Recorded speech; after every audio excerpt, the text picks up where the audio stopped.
adab makan pertama dalam Islam adalah mencari yang halal dan tidak boleh makan syubhat pun tidak boleh.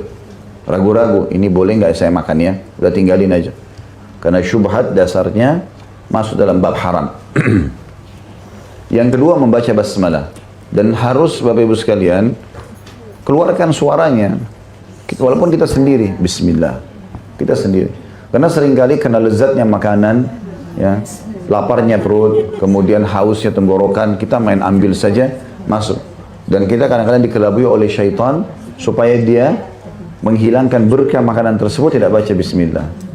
Sampai kata Nabi SAW dalam hadis yang sahih, siapa yang membaca bismillah pada saat mau makan atau minum di sini, ya, maka syaitan di sebelahnya akan mengecil seperti lalat, ya. Artinya tidak bisa lagi punya pengaruh dengan dia.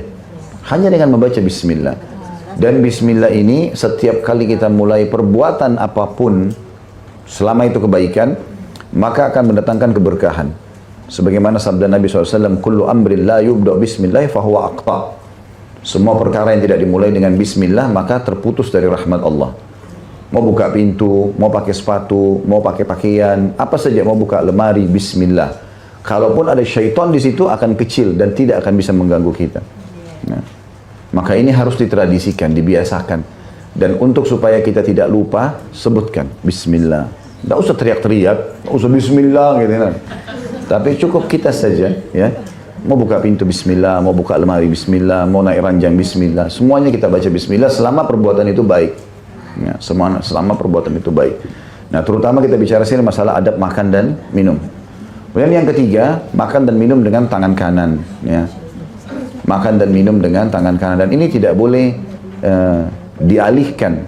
Khusus makan dan minum, kata ulama, ini nggak ada toleransi, kecuali orang punya udzur benar-benar. Tangan kanannya tadi putus, stroke, ya, mungkin lagi dirawat, ya, kena luka bakar lah, apalah, naudzubillah.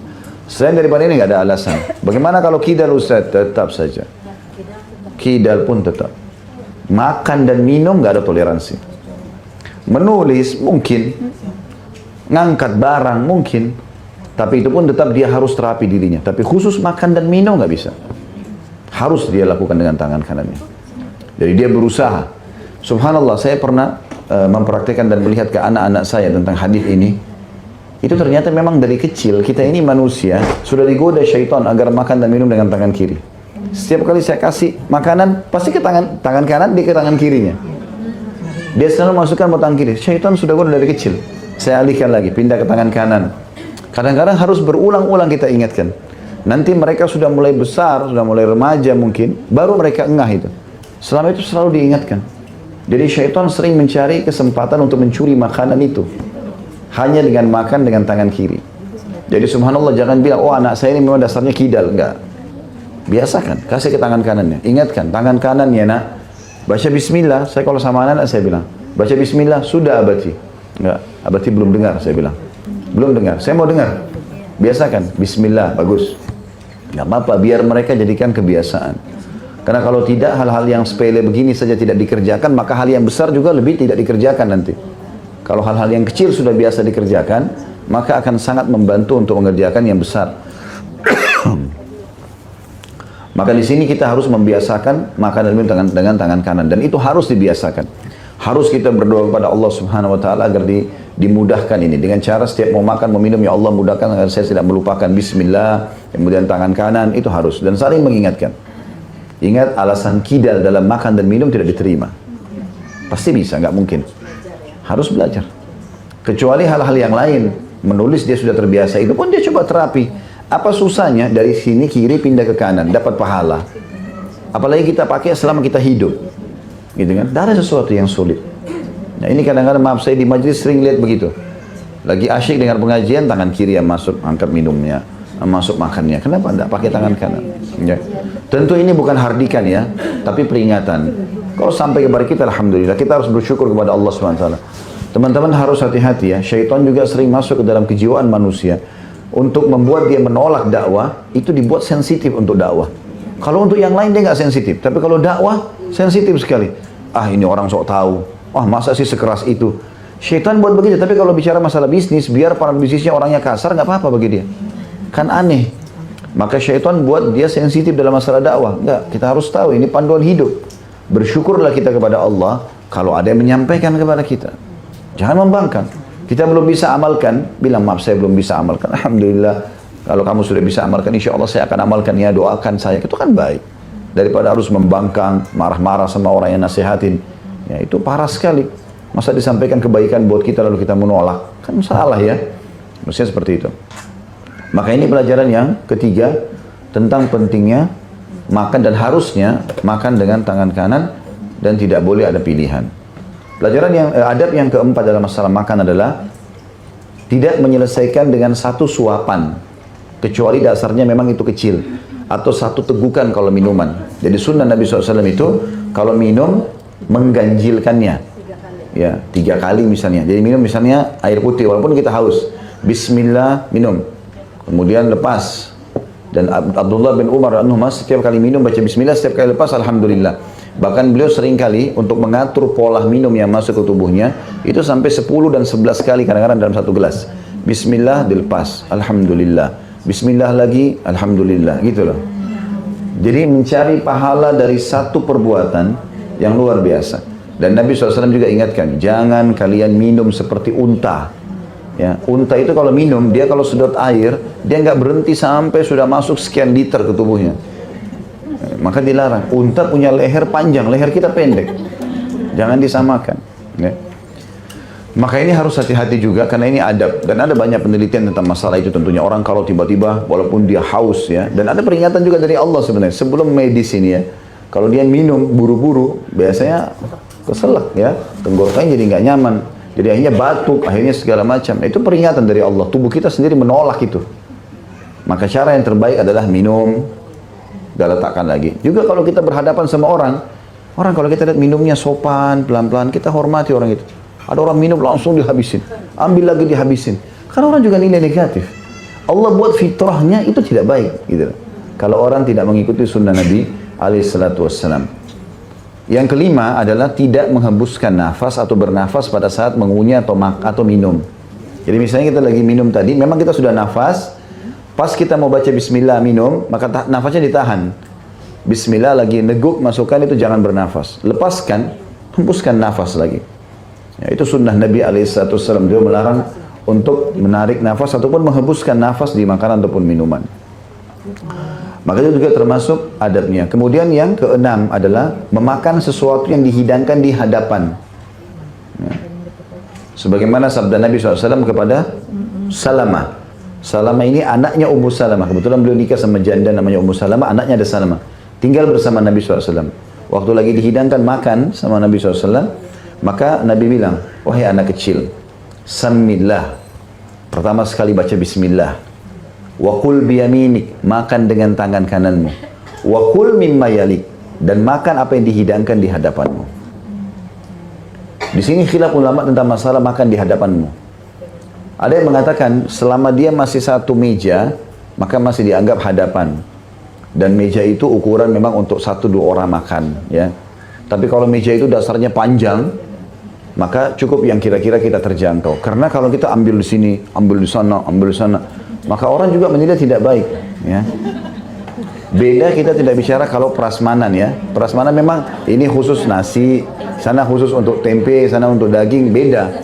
Tapi yang dimaksud ini adalah biasalah kita bicara bukan untuk acara pesta, tapi kita bicara umumnya orang kalau bertamu. Ya. Nggak usah didiskusikan, fahami saja. Dan jelas ini adab untuk menjaga agar orang tidak menilai kita negatif. Makan di hadapan maksudnya adalah makan di hadapan. Bisa juga bermakna makan di hadapan adalah makan yang sudah dihidangkan untukmu. Kalau habis, kamu harus ambil lagi. Supaya tidak kelihatan tamak. Ada orang piringnya penuh seperti gunung, tumpuk semua lauk-lauk di situ. Belum tentu juga dihabisin sama dia. Orang begitu lihat kita ambil begitu banyak, ini tamak orang ini ya. Apalagi kalau kita tinggalkan sisa, gitu kan? Itu tidak baik. Maka ini harus difahami ya. Maka ada adab-adab dan tata krama dalam masalah makanan ini. Jadi kita makan yang di hadapan kita artinya makan yang dihidangkan ataupun yang bisa terjangkau asal tidak berlebihan ya. Ini termasuk adabnya. Ini yang keenam ya. Yang keenam kan? Ya. Ya, adab yang ketujuh sekarang ya adalah menutup dengan alhamdulillah. Sebagian ulama menambahkan sebenarnya adab ketujuh ini ya tidak mengambil porsi orang lain. Ada yang memasukkan masalah itu, terutama kalau kita diundang orang ya. Kadang-kadang kan ibu bapak ibu sudah tahu, kalau kita lagi diundang makan, biasanya kan orang hitung tuh, oh tamunya 50. Maka dia sudah tahu 50 ini kurang lebih seperti inilah. Maka ada orang enggak, sudah diatur telur potongannya satu-satu satu orang, diambil 3, lalu dipilih. Tempe memang untuk satu piring 2 potong, diambil 5, kan gitu. Maka ngambil porsi orang lain untuk apa? Karena dia pikir dirinya antri nomor 1, maka dia yang mengambil banyak. Pikirannya waswas syaitan, nanti kalau dia tidak ambil sekarang kehabisan. Padahal sebenarnya Nabi SAW ingatkan kepada kita tentang masalah makan ini. Kata Nabi SAW, wahai anak Adam, wahai manusia kita dipanggil, makanlah sesuatu yang cukup membuat tulang belakangmu bisa tegak. Artinya jangan makan terlalu banyak, gitu loh. Makan silakan walaupun suka.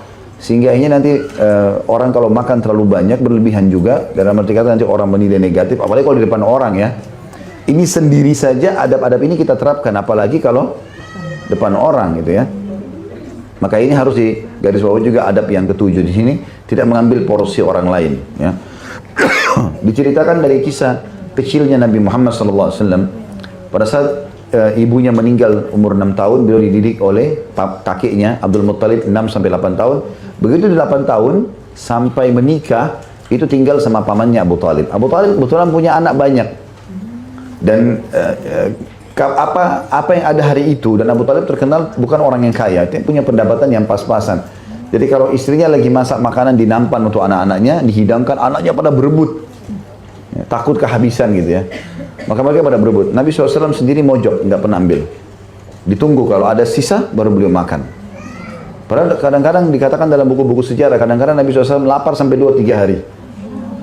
Setelah Abu Talib tahu, Abu Talib bilang sama istrinya, khusus Muhammad sendirikan porsinya. Dia tidak berebut sama orang-orang ini. Jadi kita tidak perlu berebut makanan sama orang lain, gitu kan. Kuasa Allah Subhanahu wa taala, teman-teman sekalian, kita minum 1 gelas air cukup seharian walaupun kita masih haus. Kuasa Allah Subhanahu wa taala. 1 gelas air itu, kata sebagian ulama, sudah cukup untuk 1 hari. Walaupun kita butuh berapa liter air ya, tapi kalau untuk cukupnya dalam keadaan darurat, 1 gelas air cukup. Makan juga, itu 1 potongan roti cukup. Sebenarnya begitu. Walaupun kadang-kadang masih lapar, tapi kita bicara cukup atau tidaknya. Kalau lagi banyak porsinya nggak ada masalah. Tapi kalau enggak, artinya sampai akhirnya porsi itu memang sudah kehabisan makanan, kita harus paham ternyata tubuh kita cuma butuhkan seperti ini dan gitu. Ya. Dan seterusnya. Maka ini harus difahami. Yang ke-8 terakhir adalah menutup dengan Alhamdulillah. Bersyukur kepada Allah Subhanahu wa ta'ala. 7 tadi itu tidak mengambil porsi orang lain. Ohnya panjang sekali. Baik. Di sini teman-teman sekalian, masalah Alhamdulillah ini bukan cuma Alhamdulillah saja ya, tapi ada hadis Nabi SAW yang mulia. Siapa yang selesai makan membaca Alhamdulillahilladzi at'amanihi wa razaqanihi min ghairi haulin minni wala quwwah, ya, ghufira lahu ma taqaddama min dzambi. Jadi sebelum saya terjemahkan, saya bilang kadang-kadang kalau lagi makan sama beberapa ikhwah, sama-sama selesai makan, saya bilang mau nggak? Sudah kenyang perutnya, dapat pengampunan dosa juga. Mau Ustaz? Baik, dengarkan hadisnya. Itu hadis tadi. Kata Nabi SAW, siapa yang makan dan selesai makan, lalu dia baca segala puji bagi Allah, Alhamdulillah, alladzi at'amanihi, yang telah menjadikan ini sebagai makananku, ya, atau memberiku makan makanan ini, warazaqanihi, dan menjadikannya rezeki untukku, min ghairi haulin minni wala quwwah, tanpa ada daya dan kekuatan dariku. Seperti la haula wala quwwata illa billah, ya. Maka Nabi bilang diampuni dosa-dosanya yang lalu. Kita 1 hari berapa kali makan? Apalagi ibu-ibu cemilannya Masya Allah. Apa ruginya? Sudah makan, kuenya enak, diampuni dosanya, coba. Kan mudah sekali. Makanya tadi waktu saya sebutkan ini pasti syaitan bilang, kayaknya susah dihafal. Padahal sebenarnya tidak. Kalau diulang, kalau difahami enggak. Makanya tadi saya terjemahkan, Alhamdulillah, tahu kan? Baik. Segala puji bagi Allah. Alhamdulillah alladzi, yang, ya, at'amanihi. Dalam riwayat lain, kalau mungkin mau lebih mudah, riwayat lain mengatakan alhamdulillahilladzi at'amana wa razaqana. Alhamdulillahilladzi at'amana. Alhamdulillah at'amana wa razaqana min ghairi haulin minna wala quwwah. Jadi bisa diganti hi dengan na, ya. Kalau memang yang dianggap hi-nya ini lebih berat, susah misalnya. Kan dia bilang alhamdulillahilladzi at'amanihi wa razaqanihi min ghairi haulin minni wala quwwah. Bisa diganti alhamdulillahilladzi at'amana wa razaqana min ghairi haulin minna wala quwwah. Seperti itulah, ya. Tapi ini doa setengah baris gitu, bukan satu baris. Cuma syaitan sering membuat kalau sesuatu yang baru kayaknya kita malas, ya. Padahal sebenarnya ini pengampunan dosa. Kalau kita ulangi sehari kita makan 10 kali dengan cemil-cemilannya misalnya, maka 10 kali kita ulangi, hafal dengan sendirinya nanti. Alhamdulillahilladzi at'amanihi wa razaqanihi min ghairi haulin minni wala quwwah, ya. Banyak tulisan-tulisan itu banyak. Kalau mau dibaca banyak di buku-buku doa segala macam, di Google itu doa itu masyhur. Bahkan saya yakin sudah banyak ditulis doa ini, sudah tinggal diambil saja, ya. Di Google itu dalam bentuk kayak gambar, ya, segala macam itu bisa dipasang di profil kita. Maka mengajarkan orang tentang masalah doa itu. Karena doa ini penting, harus disosialisasikan. Karena doa ini habis makan kenyang, habis minum juga sudah hilang dahaganya, diampuni dosanya. Kan bermanfaat sekali.